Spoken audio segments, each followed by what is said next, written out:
Welcome to this video. This is a new part, a new episode of the Modern Classics series. In fact, I think it's part 5, if I'm not mistaken.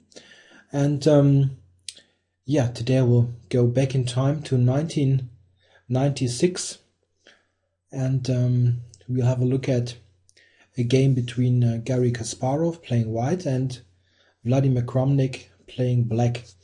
A few words about the time that we look at, 1996. At that time, Kasparov was the world champion of his own federation, so to say. He left FIDE in 1993 for the match with Nigel Short and defended his title 2 years later against Anand. And while Karpov was world champion for FIDE, it was clear that Kasparov was the strongest player and the sort of logical, if you want to call it that way, world champion. And Kramnik was widely recognized as the most likely successor of Kasparov. In fact, Kasparov himself had on more than one occasion said that he expects to defend his title against Kramnik and probably lose it at some point. Of course, he didn't tell it that way, but he thought that Kramnik was a worthy challenger at least. So this was really a big game at the time, where everyone was curious to see if Kasparov was still the best or if the young challenger could do something. This was played in a tournament in Spain in Dos Hermanas. Kramnik at the time was 20 years old or 21, I'm not quite sure about his birthday. So still very young. If you think about it, it's 16 years ago and Kramnik is still world number 2. So nothing much has changed at the top. Kasparov retired, of course, but okay. So let's see what happened. Kasparov playing d4. He played both d4 and e4 against Kramnik, and I'm not quite sure about his success rate. Well, I think he scored better with e4. Okay, we got d5 and Slav, which was Kramnik's main defense at the time. In fact, we get a Semi-slav here. And at the time, Kramnik played this almost exclusively. He still plays it today from time to time, but it's not his main choice. Here white, of course, has two main options, e3 and bishop g5. Kasparov has played both in his career. I think bishop g5 he was more successful with. He also had tried it against, put it on the board, against Kramnik. Kramnik, in fact, played against Kasparov in rapid chess more than once, d takes c4, the Botvinnik variation, which is, of course, one of the sharpest lines in chess and very, very complicated. However, in this game, Kasparov opted for e3, which looks modest in comparison to bishop g5, but still leads to very sharp play, or it can lead to very sharp play. Knight b d7, bishop d3, and now Kramnik enters the Meran variation with taking on c4, bishop c4 and b5, bishop to d3 back, and bishop to b7. In general, black's idea is to play a6, cover b5, and then play c5. So he wants to free his b7 bishop.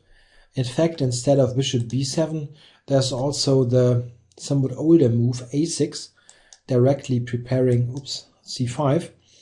And in fact, this was the main battleground in the 2008 World Championship match between Kramnik and Anand. But here Kramnik in 2008, Kramnik played white and Anand played black. So Kramnik has accumulated a huge amount of experience in these lines with both sides. In fact, Kramnik lost 2 white games in this World Championship match at the beginning, and this basically decided the match in favor of Anand. Okay, but here Kramnik played bishop to b7, Kasparov with castling. Alternative would be the immediate e4, but castling is maybe somewhat sharper. a6, e4, c5. So both sides managed to get what they wanted. White managed to play e4 and free his bishop on c1, and black got his pawns rolling on the queen side so that this bishop has some function. And this is also why white plays d5. He wants to blunt this bishop and get to open the e-file in case of e takes d5, which would be very risky. Just have a brief look at this. What should black do now? The problem is you cannot really take this. Just something like this is terrible for black. He just he's just too slow with his development, and black is in deep trouble. So black cannot take on d5, and of course he doesn't want to play e5. What black is usually allowing in this kind of position is that white takes on e6. He played the normal move c4 here, bishop c2 and queen c7. This is the normal way to play this. There are some move order nuances, but in general black advances his c-pawn in at some point, and therefore also gets ideas like knight c5 or bishop c5 going. It's a very complicated and sharp struggle in the center, and usually the next couple of moves are very concrete for both sides, and we see that Kasparov is immediately putting pressure on a critical point. He played knight to d4, therefore intensifying the pressure on e6, which Kramnik answered with knight to c5, in turn covering this pawn. And here Kasparov opted for a very, very straightforward continuation, which is in a way typical of his style. He also most likely had a concrete preparation and played b4. Of course, this is played 16 years ago, so it's not the age of heavy computer preparation. Of course, they used computers back then also, but they were much, much weaker, and they really could not be trusted, to be honest. So it's not like today, where some variations are worked out till move 30 or something. They played much more at the board than at home. So b4, attacking the knight, and black doesn't have much choice. He cannot move it, so he took on b3 en passant. And after this, white renews his threat of b4, and in a way forces black to play b4 himself. There's not much choice. Otherwise, there's simply b4 coming, or at some cases f4. So b4 is logical. Knight to a4, and knight takes e4. So black won a central pawn, and at first sight you could ask yourself, okay, what is white doing? He just gave up the central pawn, but it's a very, very concrete idea. Kasparov took on e4, recaptures, and d takes e6. In fact, if you look at this position, then okay, let's put the next black move on the board, bishop b6. If you look at this position, it's a very unbalanced position. Black has got two excellent bishops, which are in fact even pointing towards white's king side. He's got a nice knight on e4, an active piece, and white has a knight on the rim, which is somewhat questionably placed. Sometimes it has ideas here, but it's still on the rim. So is this just good for black? Well, the problem is that black has exactly one issue here, and this is the king. If black would have one extra tempo here, let's say just castling, then black would be almost winning in this position. 2 bishops and much better position pieces, but this is not the case. The problem is for very concrete nature. White took on f7, and okay, you need to take with the queen. If you would, I mean, king f7 looks strange, but the problem is this move. And now white has ideas on e6. So this was in fact one of the points of white's preparation. The problem is that Kasparov didn't really take into account what Kramnik played now. He just took with the queen, which in fact involves material sacrifice. We see what happens, f3, and now the problem is, what about this this knight? Where should it go? If black retreats the knight, let's say to f8, then there's rook e1, and that's the big problem. What is black's king doing now? Look at this piece. Let's say king f8. White just goes here and wins. This is the problem. The knight simply cannot move. Let's say, for example, also knight c5 is not working after the check, because after king f8 you still got knight e6, and white wins the house. So this is the problem. Simply this knight cannot move, so black needs to get some very concrete compensation now, and he played queen to h5, which is fine, threatening on h2.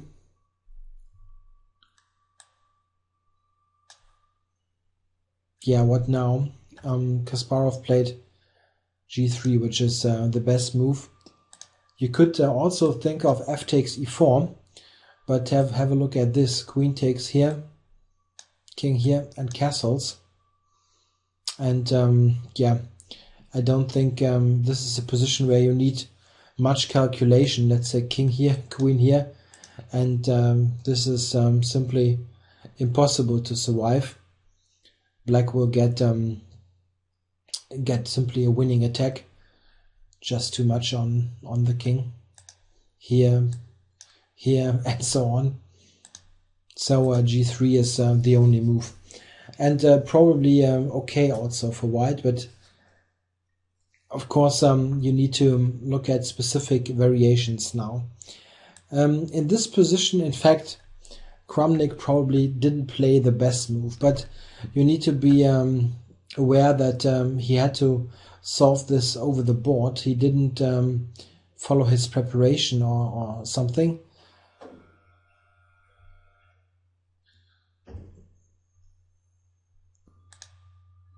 Alright, so Kramnik in this position played castles and yeah, sacrificed the knight. In fact, as it turns out, this isn't the best move. The best move would have been a different piece sacrifice, and this is knight takes g3, which leads to really unclear play. The point is, after taking on g3, that okay, white needs to capture. There's not much else. And after this, black simply castles. And I think this is the problem for a human player. You first sack on g3 and then just castle. And okay, of course, black has got 2 brilliant bishops, and white has a piece on the rim, but still it's very, very difficult to assess this position. The best defense for white probably is rook a2, which is yeah, rather logical, using the rook on g2 or h2. And here, in fact, black has more than one interesting continuation. He can take on g3, rook g2, and bishop e5, which is probably enough for a piece. It's difficult to analyze really without spending hours. Black has got 2 pawns and a good attack. He could also consider to play first rook a8, which in fact the computer suggests, but this is a rather non-human move. Black of course has some nice ideas. Let's say, for example, g4, queen here, and then one key idea of black is bishop b8 to a7, and those diagonals are something else. In fact, there are some very concrete lines that might lead to a draw. Let's just, for example, have a look at this. And this is a draw. We simply got this. If white would go here,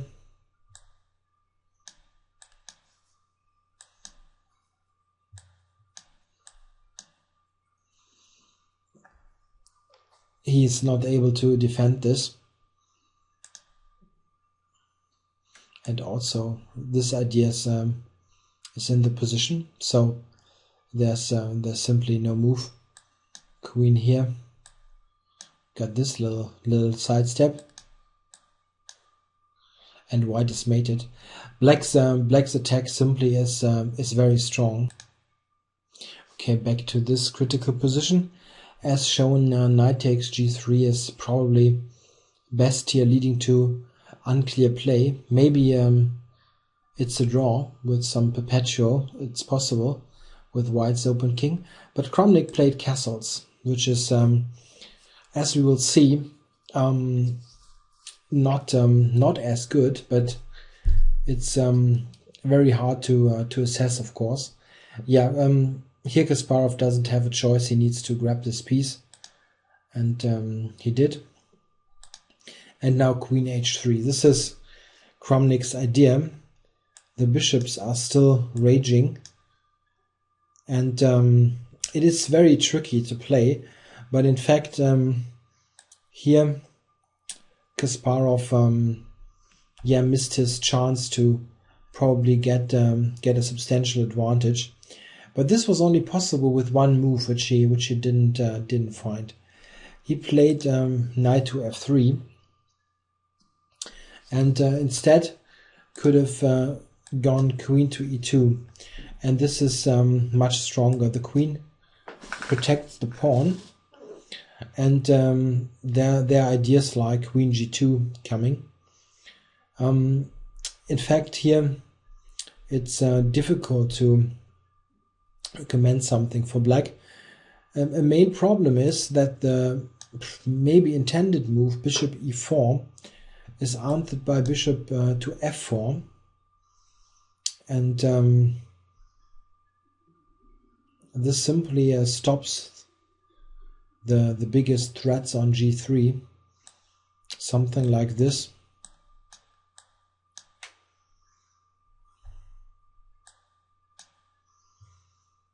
Should be clearly better for white.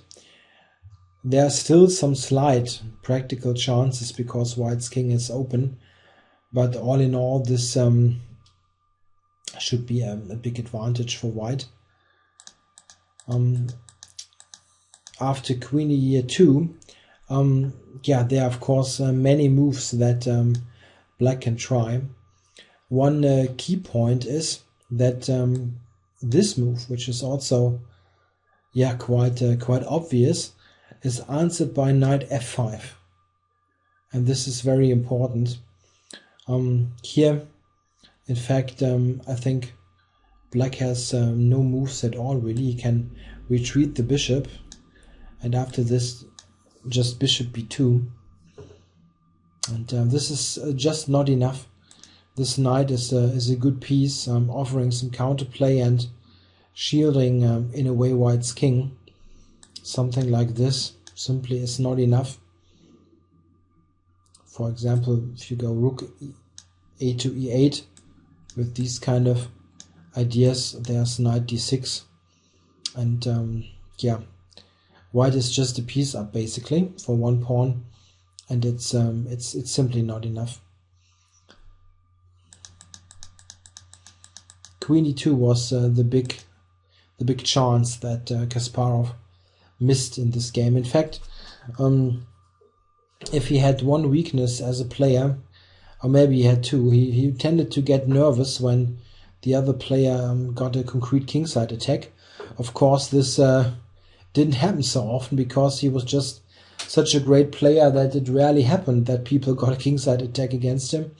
And he had some problems if he really needed to put up a really passive defense. He tended to defend always actively, which is normally the good way to play, but sometimes he just played active moves where those were not possible. Yeah, in fact, here knight f3 was played, which is not a move that looks bad at first sight. It attacks the bishop and provides some shelter for the king, but it simply fails to some very concrete play. Yeah, Kramnik just sacrificed on g3, which was too expected. But Kasparov must have miscalculated something. Probably he missed a key move a couple of moves later.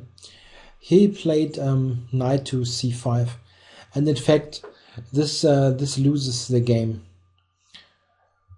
What he could have played, which was better and put up more resistance, is again rook a2, this defense. But this is also very, very tricky because bishop to b8 to a7. Yeah, in fact, now that I look at it, maybe it isn't even an improvement. Yeah, the key problem was knight f3. Yeah, this in fact looks even worse than the game. But the game was also lost. Just for example, knight c5, bishop a7, bishop e3, and rook c8. And it's basically impossible to keep all those pieces together. Black is simply much better coordinated with the bishops. How to keep the knight. If white would take on b7, there's this line coming, and black is winning. No defense.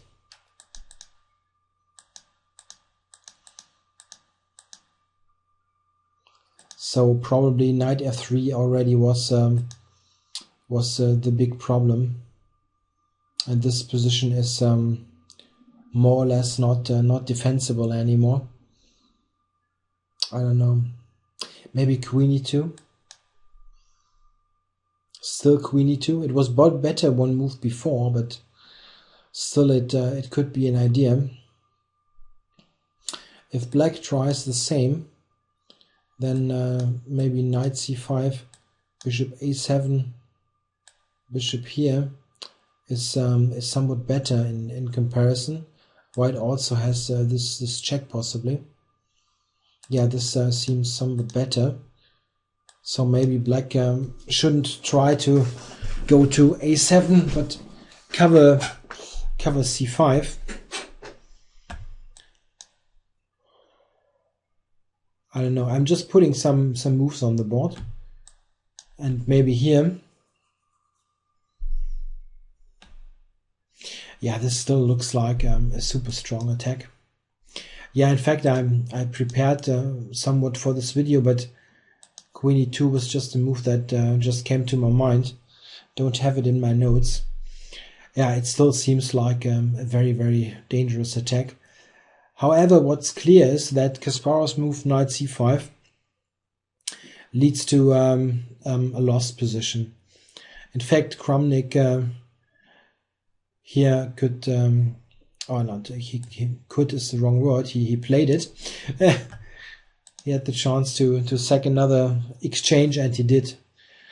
Exchange, sack on f3, which gets the king out even more. Rook takes. Yeah, queen takes, of course, was an immediate mate on h2. So therefore rook takes, queen takes on h2, and king f1. Yeah, and I think it's very likely that in his calculations, Kasparov missed the next move. If you want to use this game, this position as sort of puzzle, then try to find the next move that black played here. It's not super difficult, really, but still a very nice touch. Okay, I put it on the board now. If you want, pause the video now. The key move that Kramnik played here is bishop to c6, which is very strong. This zigzag maneuver, putting the bishop on b5, gets a key attacking piece into the game, and then black will attack with all his pieces. He's a rook down at the moment, but yeah, these pieces will get dominant positions. What should white do now? He played bishop to g5, at least covering this square. There were some alternatives, but none of them really saved. The relatively best, still losing, was maybe rook a5, with the attention of bishop here to take, then queen d5 coming. So bishop b5 is just a blunder, but black can play this bishop c7 move, attacking the rook, and if the rook retreats, then there's still bishop b5 coming. Yeah, maybe white can play some tricky move like this, getting some yeah, well, very little counterplay, but black is now 2 pawns up and still has an attack. Let's say something like this, and black should win quite easily. Yeah, white simply doesn't have a defense anymore. So bishop g5 was coming. Bishop b5 check. Yeah, no choice. White needs to retreat. And here the last key move, rook to e8, which is very strong. He just intends to capture on e8 and get the rook into the attack as well, and that would be simply too much. Here white has simply no moves at all. There are some neat mates possible. Kasparov played rook to a2, kind of a desperado move. What other moves are there? Let's say something like this, queen here, then there's this check coming, and rook e4. A very nice touch is something like this, with a unique double pin, and yeah, black will mate in a couple of moves. So this is really a rare occurrence that Kasparov goes down to such an attack. I'm not quite sure if there's even a comparable game in his whole chess career, at least not in the last, let's say, 20 years of his career, when he was world champion or close to that, maybe as a junior or something, but as a grown-up, as a grandmaster and so on, I think he never lost in this kind of fashion any game. Okay, what did he play? He played rook a2, and in fact here Kramnik, in time trouble, missed a very simple win, but okay, it's a human thing. Here he could have played bishop takes d3, rook takes, no other move. If queen takes, then there's this neat checkmate. So rook takes, oops, rook takes, and then this is a direct checkmate. So he missed the mate in 4, but okay, he didn't have much time. What he saw is enough to win the game. He played queen to h1 check, king here, oops, king here, and rook e4, which is yeah, enough to win the game. King d2. Here there's also this neat idea again with the very unique checkmate. But okay, Kasparov played king here, queen g2 check, and here, yeah, this is what Kramnik saw with queen h1. Instead of the mate, he saw that he gets the rook back and now has simply a raging attack. White can capture the bishop, but after this, it's a deadly pin. Black will win d3 with check, and is also close to giving mate. He's also 3 pawns up, which is not bad at all. And here, in fact, Kasparov resigned the game. Yeah, this is probably the most drastic loss that he ever suffered as a world champion. And we see that Kramnik is not the, yeah, let's say, solid, positional, very slow, grinding type of player that he sometimes is called, but he can also play vicious attacks. In fact, in the 90s, he played very sharp systems, very sharp games, and this is not the only game that he won in this kind of way. He only changed his style a lot when he faced Kasparov for the World Championship in 2000, and then he really changed his style to a very, very rock-solid positional approach to not lose any games with black especially. And after that, we didn't see those kind of attacking games so often. So let's have a quick recap. Kasparov came up with this new idea, but he underestimated this queen f7 resource. In this position, Kramnik needed to sacrifice on g3 with knight takes g3, which would have been better, but he played castles, a different kind of piece sacrifice, which after takes and queen h3 could have backfired if white would have played queen e2 here. In fact, he didn't do that, and after knight f3, bishop takes g3, yeah, black is already better and has a very strong attack, which after knight c5, yeah, got the decisive attack. And then the final very static touch to the game is bishop to c6 and bishop to b5, which puts up a crossfire of bishops. And this was too much for Kasparov's king, who resigned just a couple of moves later. Yeah, this was in fact the only win with black pieces between Kasparov and Kramnik. They played really a ton of in classical chess. Okay, in rapid it's something else, but in classical chess, this is the only game that was won by black.